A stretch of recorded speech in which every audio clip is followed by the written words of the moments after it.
Buongiorno, sono Paolo Suerco dal ristorante Fancita Orsera in Istria. Oggi vi presento fiori di zucca con veneziana loison ai pistacchi.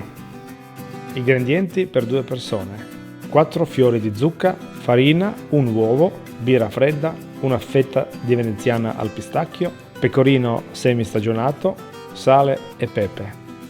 Tritare a coltello 50 g di veneziana al pistacchio e una ventina di grammi di pecorino semistagionato e riempiamo i fiori di zucca.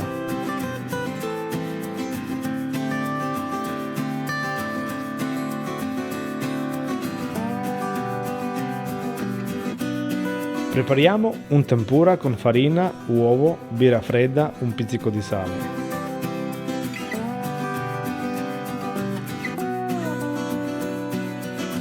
Portiamo l'olio in temperatura a circa 200 gradi, immergiamo i fiori nella pastella e friggiamo fino ad ottenere un colore dorato. Servire i fiori di zucca ben caldi. Per conoscere tutti i dettagli della ricetta visitate il sito insolitopanettone.com. Un saluto grande da Paolo Suerco e da tutto lo staff del ristorante Fancita.